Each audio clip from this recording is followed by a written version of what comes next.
大家好，欢迎收看老任闲聊，我是老任。今天我们一起讨论的话题是关于携号转网，你必须要知道的3件事。我们开始正题。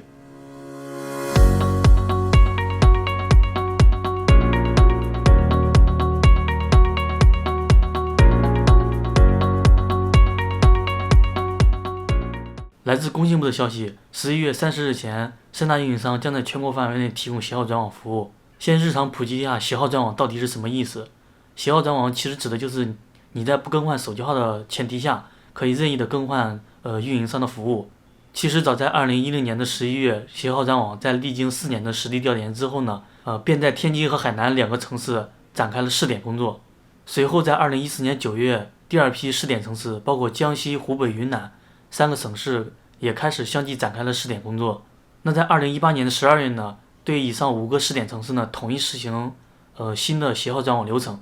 相比老流程，新的流程做了优化，提高了协转效率。那本次工信部的消息将携号转网服务呢分为了3个阶段。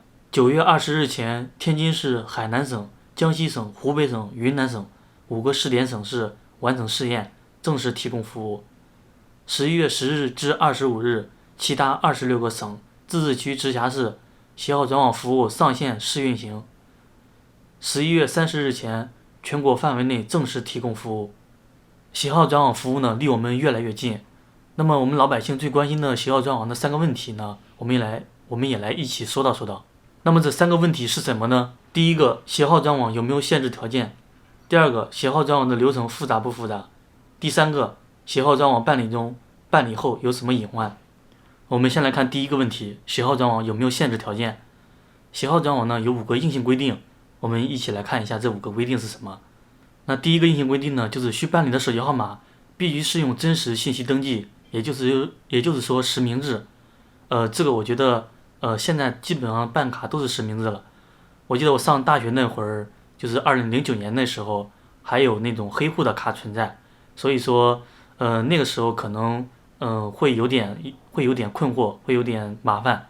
那么现在的话，基本上办卡都是实名制，所以说第一个这个硬性规定应该就不存在什么问题了。我们来看第二个硬性规定。那么第二个硬性规定呢，就是需要办理的这个手机号呢，它上面没有欠费情况，然后它所有的账目都已经结清。这个我觉得也是可以理解的，因为这个就相当于你去租房子呀，去换房子这种。那么你去换一个新房子的情况下，你上一个老房子肯定是跟原房东解除了合同，并且把钱款都全部结清了，所以我觉得第二个规定也是可以理解的，也没有什么问题。那么下面来看第3个规定。那么第3个硬性规定呢，就是需要办理携号转网服务的这个手机号呢，它必须要是正常可以使用的状态，不能是欠费啊、停机、挂失啊这种服务状态。我觉得这个也是可以正常理解的吧。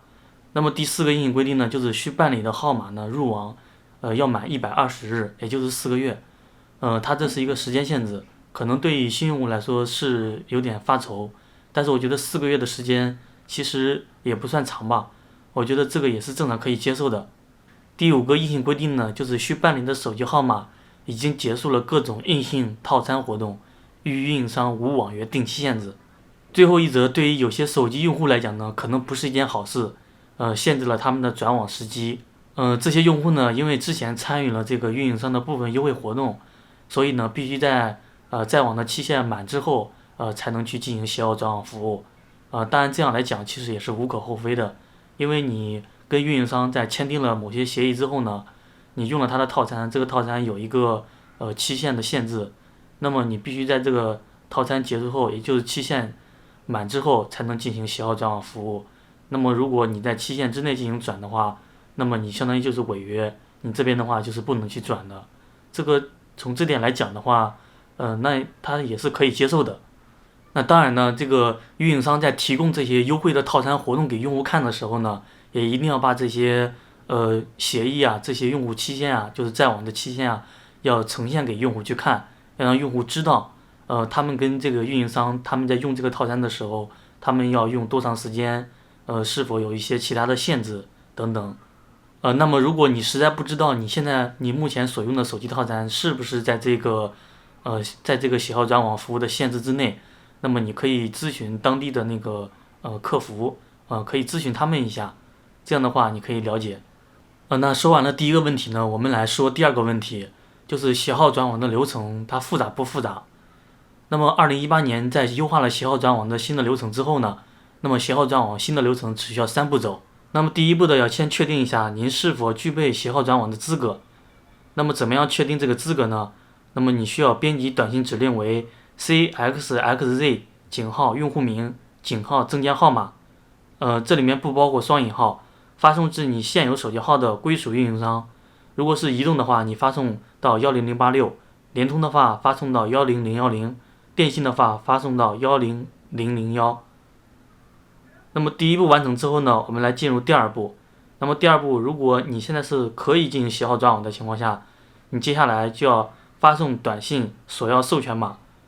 那么你编辑短信指令为 sqxz 井用户名井证件号码，继续发送至你现有手机号的归属运营商。那么第二步完成之后呢，我们来进到第三步。那么前2步成功之后，你就会收到一个授权码。到这一步呢，基本就成功了。接下来你要做的就是拿着身份证、授权码到转入方营业厅办理即可。那么从刚才的流程上来说呢，就是总共有3步走，所以说呢，这个流程呢，其实来说，还是挺简单的。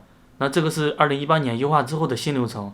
那么2019年10月30号全国推广的时候，这个流程是否有变化？现在的话还不得知，那只能拭目以待。那说完了第二个问题呢，我们来说第3个问题，就是携号转网办理中呢，还有办理后是否存在一些隐患？这些隐患都有什么？我们来说一下。